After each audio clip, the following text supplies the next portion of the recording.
She served me court papers because I had a welcome mat outside my own home. But here's the kicker. I didn't even live inside her HOA.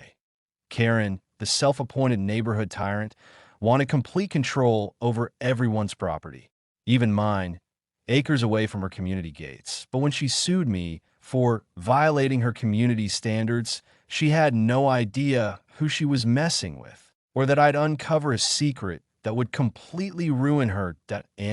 My name is Marcus, and I live just outside the Oak Haven Estates, a pristine, gated community with manicured lawns, matching mailboxes, and, unfortunately, a homeowners association led by a woman named Karen Whitmore. I live on a rural plot with a red brick farmhouse and a dusty gravel driveway. It's quiet, isolated, and beautiful. Everything I ever dreamed of when I left the city. I grow vegetables, keep chickens, and drive a battered old truck that makes more noise than a lawnmower. And I donned Clive under an HOA. That didn't stop Karen that I started subtly. One day, I found a note taped to my front gate. Your lawn appears unkempt and affects the value of nearby properties. Please mow immediately. Oak Haven HOA, I chuckled. Nearby properties? The nearest Oak Haven home was nearly a half-mile away, separated by a creek and a thick line of pine trees. I ignored it. A week later, another letter. Then a citation. Then a threat of fines. All from the HOA. Even though I wasn't a member, I finally walked into their office, a little brick building tucked inside the neighborhood's fancy clubhouse. I asked to speak to the president. That's when I met Karen Whitmore. She was dressed in beige linen, holding a tablet and a clipboard at the same time, like she was conducting a military operation. Yes, can I help you? I introduced myself and said I believe there was a mistake. I don't live in Oak Haven. Why are you sending me notices? She looked at me like I'd insulted her bloodline. We consider all adjacent properties as part of our extended community reach, she said. Our covenants allow us to influence nearby properties that impact our home values. I laughed until I realized she was serious. You can't enforce HOA rules on someone who never signed the agreement, I said, keeping my voice calm. My property isn't even within your mapped boundary lines. Karen gave me a tight smile. Well, we'll see what the court thinks. I left confused and a little worried. 2 weeks later, I was served court papers. Karen was suing me. The lawsuit claimed I was in violation of agreed-upon HOA standard for maintaining unapproved exterior modifications, my rusted truck, non-conforming foliage, my garden, and offensive property markings, a wooden sign that read, "Farmhouse life. Enter with kindness." But the wildest part, Karen submitted a redrawn HOA map that included my land as part of Oak Haven. It was complete fiction, but it looked official. That I knew I had to fight back. The court date arrived fast. I represented myself. Karen arrived with 2 board members and asthmatic expression like she was about to collect a check. The judge, a tired man with half-moon glasses, opened the proceedings by asking for supporting documents. Karen launched into a speech about how my property disrupts the aesthetic harmony of their community and negatively affects resale value. She handed over a stack of color-coded documents, including that fake map. I stepped forward calmly. Your Honor, I have something that may clear this up. I handed over the original, legally filed HOA charter, obtained from the county records office. It clearly outlined the official borders of Oak Haven, and my land was nowhere near it. I added a copy of my property deed, showing I was an unincorporated land and never agreed Tony HOA jurisdiction. The judge raised an eyebrow. So, Mr. Dalton, what exactly is your defense? I smiled. My defense is I don't live in their HOA. Never have. Never will. Karen's face tightened, but I wasn't done yet. I pulled out one final document, and this one would bury her. Your Honor, I also discovered this during my research. It's a cease and desist order from 3 years ago, filed against Ms. Whitmore for attempting to enforce HOA rules outside of Oak Haven boundaries. The courtroom gasped. Even the judge blinked. Karen tried to object. That was a misunderstanding. The judge cut her off. I'll need a moment to review this. As he scanned the papers, I could feel Karen seething, but I knew her empire was about to collapse.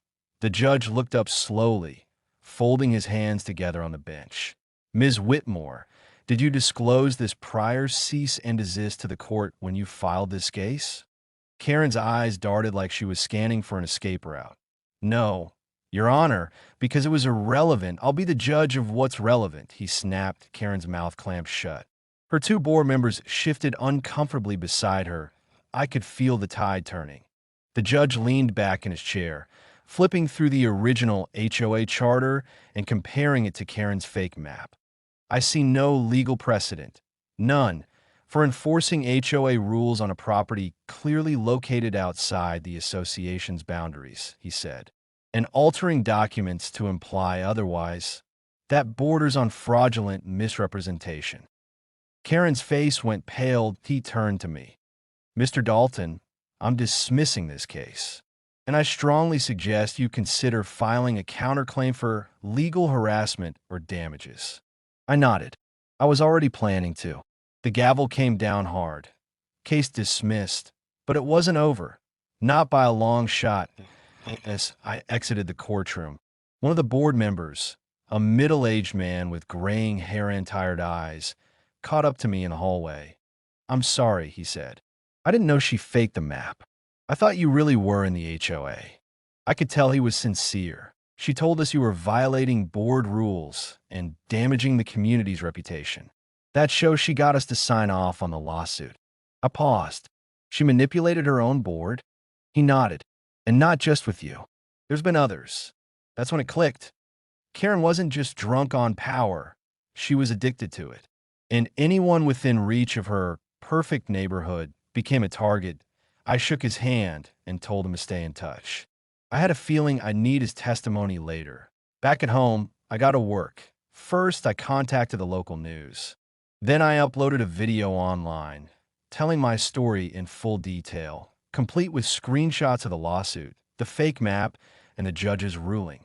Within 48 hours, the video had gone viral. Local media picked it up. Neighbors started coming forward. Turns out I wasn't the only one Karen had gone after. A single mom was fined $500 for parking her car facing the wrong direction. In her own driveway, an elderly veteran had his flagpole taken down because it was too tall. A disabled man had his service dog questioned as a nuisance animal. Each story made me sicker than the last, and the more attention it got, the more pressure mounted on Karen. But the final blow came from inside her own fortress. The same board member who approached me. He gathered enough votes to call an emergency meeting of the HOA board. The agenda? Karen's removal. The meeting room was packed. Residents stood shoulder to shoulder, arms crossed, lips tight, waiting for their moment to speak. Karen sat at the front, flanked by the same clipboard and smug expression.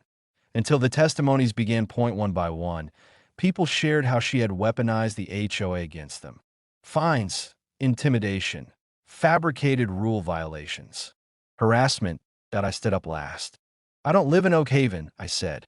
But Karen made it her mission to control my life anyway. She dragged me through a legal battle she knew she couldn't win. She faked documents. She lied to the court.